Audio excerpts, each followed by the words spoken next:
Saya yakin dengan surat dakwaan yang dilakukan. Ada beberapa poin yang ada beberapa poin keberatan yang diajukan oleh penasihat hukum, di antaranya kewenangan mengadili terhadap fatwa dari Mahkamah Agung sampai perkara ini.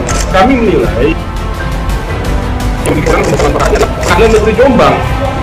Nah, cuma kami menghitung 37 hari sebelum tahap 2 di tanggal 7, 37 hari kalau kita hitung mundur, itu ada dakwaan itu disebut sebagai sebuah fatwa Mahkamah Agung nomor 170 garing KMA garing SK garing 2022 tanggal 31 Mei.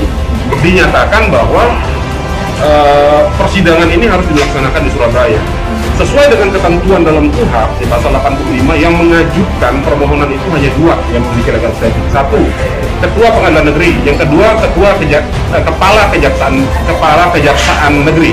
Nah, di luar itu tidak boleh. Nah, kami sampai menerima berkas perkara ini tidak melihat itu bentuk fatwa itu, sehingga kami menilai urgensi dipindah ke Surabaya ini belum ketemu. Tapi kalau dilihat dari perkembangan 2 kali sidang, terdakwa masih dihadirkan secara online, itu kan sama aja gitu loh, dipindahkan dari Jombang ke Surabaya online juga gitu. Jadi kami juga ingin menggali ini lebih dalam. Jadi ya itulah salah satu yang kami ajukan keberatan. Kemudian yang kedua adalah di mana dakwaan itu tidak cermat, tidak jelas, kemudian tidak teliti. Padahal dakwaan itu harus cermat, jelas, dan menguraikan peristiwa itu secara detail, sehingga hakim tidak kebingungan membaca, kami juga tidak kebingungan dalam menilai dakwaan yang menjadi induk untuk adanya tuntutan nanti ketika memang setiap putusan selah. Kemudian terdakwa juga memahami apa yang dimaksud dengan dakwaan itu yang 2 poin penting ini. Harapannya nanti putusan selah gimana? Hakim mengabulkan terus terdakwa bebas. Ya kalau harapan ya pasti kita berharap bahwa memang apa yang kita ajukan dalam eksepsi itu dikabulkan. Tapi andai pun tidak dikabulkan, maka ada permohonan tertulis yang kita ajukan pada hari ini yang minggu lalu sudah kita ajukan secara lisan, yaitu persidangan ini secara offline. Itu penting. Karena kalau sudah dipindah ke Surabaya ternyata masih online juga, ini kan gimana jadinya? Mending di Jombang aja gitu loh. Kalau misal nanti putusan selah dikabulkan, gimana Pak? Terdakwa bebas juga itu atau gimana Pak? Kita belum bisa jawab karena masih kita buat. Alasan kembali sejauh ini yang terkonfirmasi karena alasan. Kalau dari jaksa umum ngomongin minggu lalu, alasannya satu, ada alasan COVID gitu. Karena kalau kita ngelihat dengan alasan karena COVID tadi, coba kita ngelihatnya jangan hanya di Jawa Timur, kita bandingkan dengan daerah lain. Apakah sidang perkara pidana maupun perkara pidana umum terjadi secara offline? Untuk menggali ini lebih detail harus offline. Apalagi sidangnya tertutup, jadi nggak perlu ada kekhawatiran kalau bus begini datang ke sini ada gonjangannya, nggak perlu. Kalau memang ada kekhawatiran kayak begitu, mending di Jombang dan online dari Jombang, nggak apa-apa. Ini udah sampai Surabaya masih online juga kan, jadi tanda tanya besar gitu.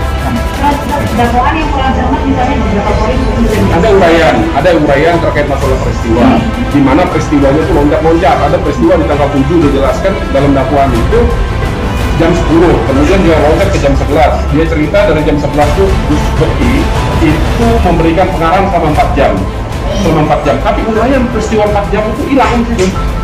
Dia loncat peristiwa 10 hari kemudian di 4 jam, di jam 23.30 tengah malam gitu. Dan ada, kalau dilihat dari logika itu, maka ada wawancara di setelah 3 siang.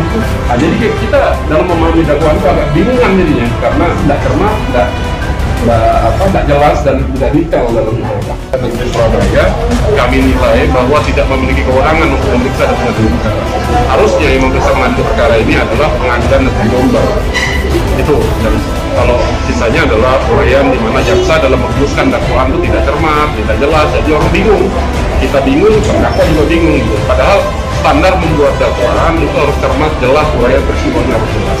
Nah, itu 2 poin penting yang kita sampaikan hari ini. Jadi tanggapannya dari pihak mobilisasi agenda dilanjutkan besok di tanggal 1 untuk melihat respon dari penuntut umum terkait eksepsi kita. Kemudian setelah itu baru putusan selah yang berbarengan nanti juga dengan diputuskan berupa penetapan terkait permohonan kami pengajuan sidang secara offline. Nah, ini kan jadi lucu gitu loh.